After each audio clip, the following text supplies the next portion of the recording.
Assalamualaikum warahmatullahi wabarakatuh. Salam sejahtera buat kita semua. Kami dari kelompok 3 akan menjelaskan materi mengenai analisis laporan keuangan tahapan dalam penilaian usaha, yang dimana ini merupakan mata kuliah penilaian bisnis yang diampu langsung oleh Bapak Juar Sabadri SEMM. Sebelum kami menjelaskan mengenai materi analisis keuangan, kenalkan, saya Gita Ardian Marta selaku ketua dari kelompok 3 dan teman-teman saya.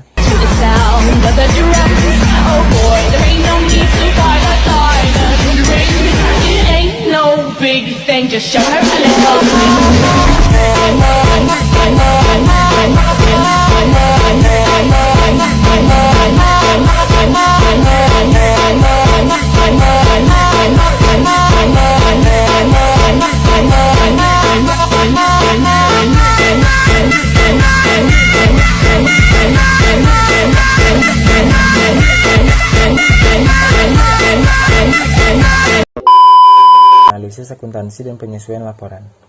Analisis akuntansi adalah proses evaluasi informasi keuangan perusahaan untuk memahami kondisi keuangan, kinerja, dan potensi risiko atau peluang yang ada. Analisis ini dilakukan untuk membantu pemangku kepentingan seperti manajemen, investor, kreditur, dan regulator untuk membuat keputusan bisnis yang tepat. Selanjutnya, penyesuaian laporan.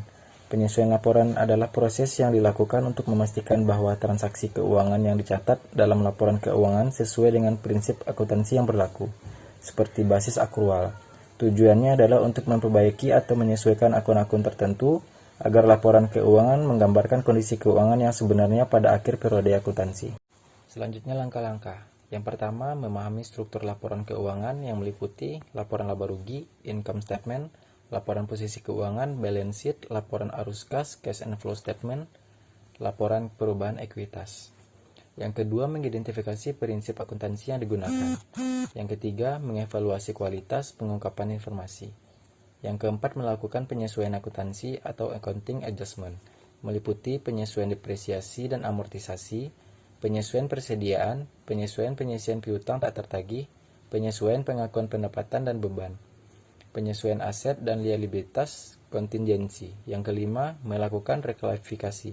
Yang keenam, memahami dampak kebijakan akuntansi. Yang ketujuh, melakukan penyesuaian non-rutin. Yang kedelapan, membandingkan dengan laporan keuangan sebelumnya. Yang kesembilan, menyusun ulang laporan keuangan jika diperlukan.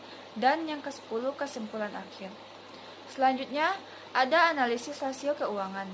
Analisis rasio keuangan adalah salah satu metode yang paling efektif dan digunakan secara luas untuk menilai kondisi dan kinerja keuangan perusahaan dengan menggunakan rasio keuangan. Para pemangku penting seperti manajemen, investor, kreditor, dan analisis dapat mengukur berbagai aspek kinerja perusahaan berdasarkan data dari laporan keuangan. Berikut pentingnya analisa rasio keuangan sebagai alat penilaian kondisi dan kinerja perusahaan. 1. Mengukur kinerja profitabilitas. 4. 1. Gross profit margin (margin laba kotor). Kedua, net profit margin (margin laba bersih). Yang ketiga, return on asset (ROA).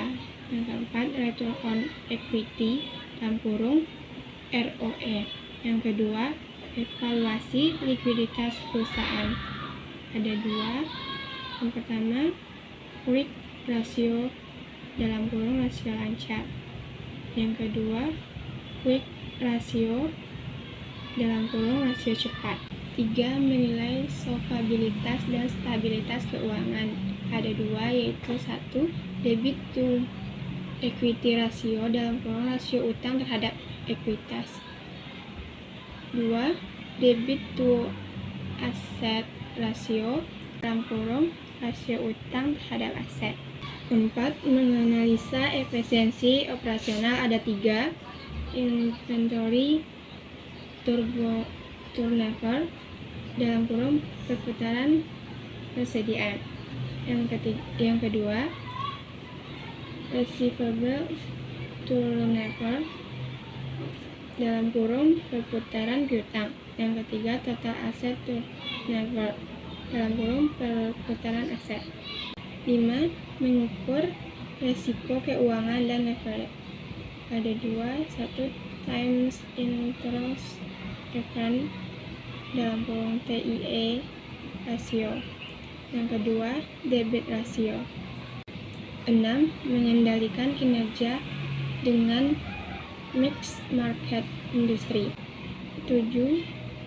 Membantu dalam mengambil keputusan strategis. BEP atau break even point atau disebut juga titik impas merupakan keadaan yang terjadi pada suatu perusahaan, yaitu keadaan di mana perusahaan tidak memperoleh keuntungan dalam operasionalnya, bahkan mungkin mengalami kerugian. Dengan kata lain, pendapatan dan biaya sama, sehingga keuntungan perusahaan adalah nol atau pendapatan sama dengan total biaya. Tujuan titik impas adalah untuk menentukan tingkat aktivitas di mana pendapatan penjualan sama dengan jumlah seluruh biaya variabel dan biaya tetap. BEP dibagi menjadi dua, yaitu BEP unit dan BEP rupiah. Rumus BEP unit yaitu biaya tetap dibagi harga jual per unit dikurang biaya variabel per unit. Rumus BEP rupiah yaitu biaya tetap dibagi 1 dikurang biaya variabel setiap unit produk atau harga jual per unit. Studi kasus pada PT ROI Interna Indonesia. PT ROI Interna Indonesia adalah perusahaan yang bergerak di bidang elektronik manufaktur. Pada akhir tahun 2023, perusahaan telah menerbitkan laporan keuangan tahunan yang akan dianalisis untuk menilai kinerjanya. Berikut data laporan keuangan PT ROI Interna Indonesia. Terdapat total pendapatan 100 miliar, harga pokok penjualan 70 miliar, laba bersih 8 miliar, total aset 120 miliar, total hutang 50 miliar, ekuitas 70 miliar, piutang usaha 10 miliar, persediaan 20 miliar, beban bunga 2 miliar, kas dan setara kas 5 miliar. Berikut adalah analisis laporan keuangan PT ROI Interna Indonesia. 1. Analisis profitabilitas yang terdiri atas 1. Gross profit margin atau margin laba kotor, yaitu pendapatan dikurang harga pokok penjualan dibagi pendapatan dikali 100, sama dengan 100 dikurang 70 dibagi 100 dikali 100, sama dengan 30%. Menunjukkan bahwa PT ROI Interna Indonesia berhasil mempertahankan 30% dari total pendapatannya setelah dikurangi biaya produksi. 2. Net profit margin atau margin laba bersih, yang dimana laba bersih dibagi pendapatan dikali 100 sama dengan 8 dibagi 10 dikali 100 sama dengan 8%. Berarti untuk setiap 100 pendapatan, PT ROI Interna Indonesia memperoleh laba bersih sebesar Rp8. 3. Return on asset, yaitu laba bersih dibagi pendapatan dikali 100 sama dengan 6,67%. Menunjukkan bahwa PT ROI Interna Indonesia menghasilkan 6,67% setiap 100 aset yang dimiliki. ROA sebesar 11,43% menunjukkan bahwa PT ROI Interna Indonesia mampu menghasilkan pengembalian yang cukup baik bagi pemegang sahamnya. Ini menunjukkan perusahaan dikelola dengan baik dalam hal memaksimalkan menggunakan ekuitas yang menghasilkan laba. Analisis likuiditas rasio ekuiditas digunakan untuk menilai kemampuan perusahaan melunasi kewajibannya jangka pendek. Current rasio sebesar 0,7 menunjukkan bahwa PT ROI Interna Indonesia tidak memiliki likuiditas yang cukup untuk melunasi kewajiban jangka pendeknya. Idealnya, current ratio untuk minimal 1, yang berarti perusahaan mungkin menghadapi risiko yang dalam melunasi hutang jangka pendek. Quick ratio sebesar 0,3 menunjukkan bahwa setelah pengeluaran persediaan PT ROI Interna Indonesia memiliki aset lancar yang sangat terbatas untuk melunasi utang jangka pendek. Ini adalah sinyal bahwa perusahaan harus lebih baik mengelola likuiditasnya. Analisis solvabilitas. Rasio solvabilitas ini digunakan untuk menilai kemampuan perusahaan dalam memenuhi kewajiban jangka panjangnya. Debt to equity ratio sebesar 0,71 menunjukkan bahwa PT Roy Internet Indonesia menggunakan 0,71 untuk utang untuk setiap Rp1 ekuiditas. Ini berarti bahwa perusahaan memiliki struktur modal yang relatif stabil dengan lebih banyak ekuitas daripada utang. Rasio ini menunjukkan bahwa 41,67% dari aset perusahaan dibiayai oleh utang. Ini menunjukkan bahwa meskipun perusahaan memiliki beban utang yang signifikan, utang ini masih terbatas dan wajar. Analisis efisiensi operasional. Rasio efisiensi digunakan untuk menilai seberapa efektif perusahaan dalam menggunakan sumber dayanya.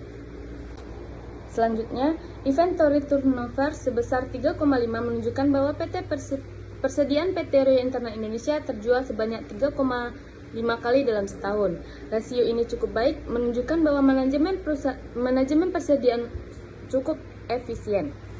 Rasio ini menunjukkan bahwa PT Roy Internet Indonesia mampu menagih piutangnya sebanyak 10 kali dalam setahun. Rasio ini cukup baik, menunjukkan bahwa perusahaan efektif dalam mengumpulkan piutang dari pelanggannya. Berdasarkan hasil analisis laporan keuangan PT Roy Internet Indonesia, perusahaan secara keseluruhan memiliki profitabilitas yang baik dengan gross profit margin sebesar 30% dan ROE sebesar 11,43% menunjukkan bahwa perusahaan mampu menghasilkan pengembalian yang baik bagi pemegang saham. Namun, likuiditas perusahaan tergolong lemah dengan current ratio dan quick ratio di bawah 1. Yang mengindikasikan potensi masalah dalam menyelesaikan hutang jangka pendek. Struktur modal perusahaan relatif stabil dengan debt to equity ratio sebesar 0,71 menunjukkan bahwa perusahaan tidak terlalu bergantung pada utang. PT Roy Internet Indonesia perlu memperbaiki manajemen likuiditasnya untuk memastikan bahwa perusahaan dan memenuhi kewajiban jangka pendeknya dengan lebih baik. Selain itu, perusahaan dapat terus memperkuat efisiensi operasional dan manajemen piutang untuk meningkatkan kinerjanya di masa yang mendatang.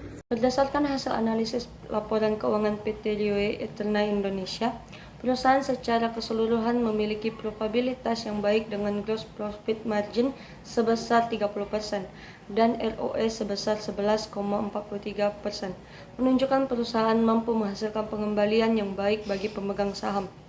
Namun, likuiditas perusahaan tergolong lemah dengan current ratio dan quick ratio di bawah 1 yang mengindikasikan potensi masalah dalam melunasi utang jangka pendek. Struktur modal perusahaan relatif stabil dengan debt to equity ratio sebesar 0,7 menunjukkan bahwa perusahaan tidak terlalu bergantung pada utang. PT Roy Internet Indonesia perlu memperbaiki manajemen likuiditasnya untuk memastikan bahwa perusahaan dapat memenuhi kewajiban jangka pendeknya dengan lebih baik. Kesimpulannya, analisis laporan keuangan adalah alat yang sangat penting dalam menilai kondisi keuangan dan kinerja operasional perusahaan. Melalui berbagai tahap analisis seperti analisis akuntansi, analisis rasio keuangan, dan contoh kasus nyata, kita dapat memahami bagaimana perusahaan mengelola sumber dayanya, kemampuan perusahaan dalam menghasilkan laba, serta tingkat risiko yang dihadapi. BEP dapat diartikan sebagai titik atau keadaan di mana perusahaan tidak mempunyai uang dan terjadi kerugian dalam operasionalnya. Tujuan analisis BEP adalah untuk mengetahui berapa volume penjualan atau produksi yang akan menghasilkan laba tetap bagi perusahaan. Analisis akuntansi dan penyesuaian laporan memberikan pemahaman yang mendalam tentang koreksi atau penyesuaian yang mungkin diperlukan untuk memastikan laporan keuangan mencerminkan kondisi sebenarnya. Analisis rasio keuangan mengidentifikasi aspek-aspek utama dari probabilitas, likuiditas, solvabilitas, dan efisiensi operasi perusahaan. Ini menjadi panduan bagi investor, manajemen, dan kreditur untuk mengambil keputusan informasional dan strategis.